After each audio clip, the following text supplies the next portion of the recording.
Hey everyone, now you're welcome to the Sportspiration channel. I am Jeremiah Madbuezi. First call me PJ, or some call me Obama. That's what they like to do. You're welcome to the Sportspiration channel, and this is a station where we get to talk about sports inspirational stories while pointing out sports individuals who have exemplify those values we're trying to point out. And we're open to your suggestions or comments. Please feel free to like, to share, and to comment on the comment section. You know what we can do to make it better on the channel. Please do well. But also, please feel free to share our content. This is our first video, so we're open to suggestions, we're open to corrections, and as much as you have. So let's jump right into it. So today I'll be talking about resilience. And when you think about the word resilience, the first thing that comes to mind is the ability to actually fight through, the ability to hold strong even in times when it feels so difficult. There are lots of situations where we're faced with so much challenge, and we're wondering what's the next thing to actually do. You're wondering, can I actually make it through? You're faced with so much challenges. The world feels like it's all crumbling on you, and then you're wondering, is this am I going to be able to make it through? Now I'm going to give you a very special person to me, one of the best midfielders I know in the world right now. I'll be using his life as an example to talk about the personality of being resilient. He was born in Drongen, in Ghent, in Belgium. He plays currently for Belgium, but could have played for an African team, and I bet he probably didn't know that. He could have played for Burundi, and that was because his mother was born in Burundi. So he has a bit of African roots. Funny enough, he's what you would call atypical white, but he's also of African roots to a large extent. He's none other than Kevin DeBruyne. Kevin DeBruyne was born in 1991, and he's quite a unique person because right from when he was young, he always had the passion to play football. And I'm not going to bore you with too many stories because all I want you to look at is the personality and the challenges he faced. So, and right from when he was young, DeBruyne has always been someone that looked very small, and he had so many negative challenges that faced him his way up into what you see today as Kevin DeBruyne, as a maestro or playing for Manchester City. As much as a United fan, I'm not happy to do this, but I cannot but admire the wonderful nature of his game. He grew up, like I said, in Drongen, and he started playing for a lower league team. After a while, he knew that team wasn't what he wanted, and there was something about the personality of DeBruyne that really struck out for me. It's something that he's always had. He's a reserved person, but he has always had his opinions. And that was one thing that stood him out for me, that made me want to start the show with him.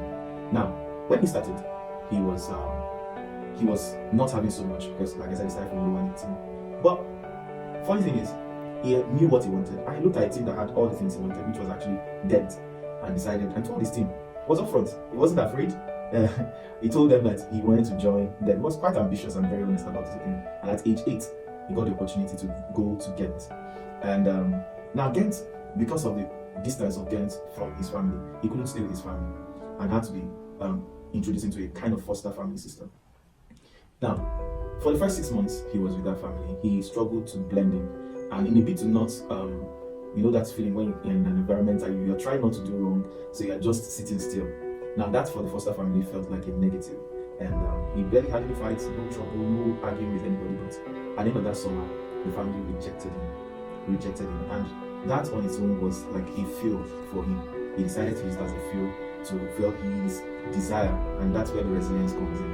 You know, and at first it was a whole lot because you know, imagine at that young age, at the age of 8, hearing that the family that was supposed to take care of you decides that they can't take care of you because they feel that it was about your personality and they didn't want to put yourself in that shoes.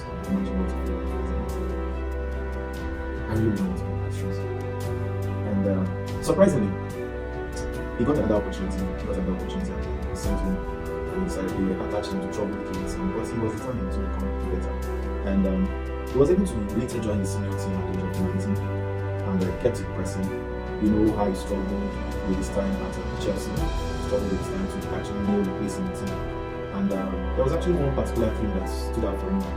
And it stood out for me because I understand that feeling very well.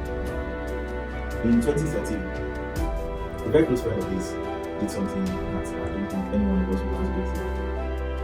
His close friend, the national team, Steve had an affair with his then. Funny enough, it was actually an affair that the lady planned just to get back at him for doing something, and that took him on a negative spiral that made them loan him out to Wolfsburg for half a season. And yes, it was in revenge, but there's one thing I always tell myself, and I advise most times when it comes to things like this, it's important to remember that you're dealing with people's emotions. Not that I'm encouraging cheating, no, definitely not. I believe it's necessary to keep one man, one woman. Okay, it's something I believe in. No, the world we live in today might be promoting so many negative things, but I still believe in that. And this is me throwing this out there. If you're struggling with any of such, please seek help, and go through therapy, speak to the right people, have the right people around you, and trust me, you'll get better. So back to my story about him, and he was loaned to Wolfsburg, and he proved himself while he was there. And that, surprisingly, that was when he met his current wife. Okay, and he was able to nail his place in Wolfsburg, from where he was bought into Manchester City, where he is now for 76 million euros. So now they reject, first from Chelsea, first from the family that really wanted that was supposed to be his foster family. They reject from Chelsea because he was able to win the place. Now has become someone that was built into something unique. One unique thing about his story was the fact that just after one session with Pep Guardiola looked at him and told him this particular thing, and said that you are by far the best midfielder, and told him that he would be among the top 5 players in the world if he does certain things right. And imagine if someone was to give you such a comment, wouldn't that push you to do much more? This is just me saying, if you have people around you, do your best to bring them up. Don't bring them down. Okay? So Guardiola was instrumental to the person and the player we all admire today. And if not for COVID, one of the challenges he gave him was to make himself to be good enough for the contention for the Ballon d'Or. And if not for COVID in 2020, I believe he should have been in contention for that. And I still stand by my comments that I wish that it was actually like that. I think it's not between honestly. So now, this is back to where, yes, despite injuries having been fair to him, but this is where still that character of resilience comes in the man called DeBruyne. You know, there are times when in the last 3 seasons he's always been a player that comes in and out of, not comes in and out of injury, but has major injuries that keeps him out for a while. But the unique thing about him is that whenever he comes back, he has so much impact. You know, a lot of people come in from injury and it takes them time to adjust, but DeBruyne is built differently. Mentality, 100%. And he comes back and immediately influences the team positively. Look at him returning in this 2023-24 season and turning the season around for Manchester City. Just in how many games, how many goals, how many assists. That's the kind of player he is. Now, De Bruyne isn't just a player. Isn't just a player that you look at and admire this game. He's someone that influences the game in every sense. He has won 6 EPL trophies with Manchester City. Which is not going to win 7th this season. As I said, it hurts to say it as a Manchester United fan, but he deserves that much. And in his career, he has been able to score 65 goals for Manchester City. He has won 7 assists. Imagine that figure. 107 assists. I think since I'm 20 the only player that's had more chances created than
It's not just about the rentals, it's also about the desire and it's beginning to do the work.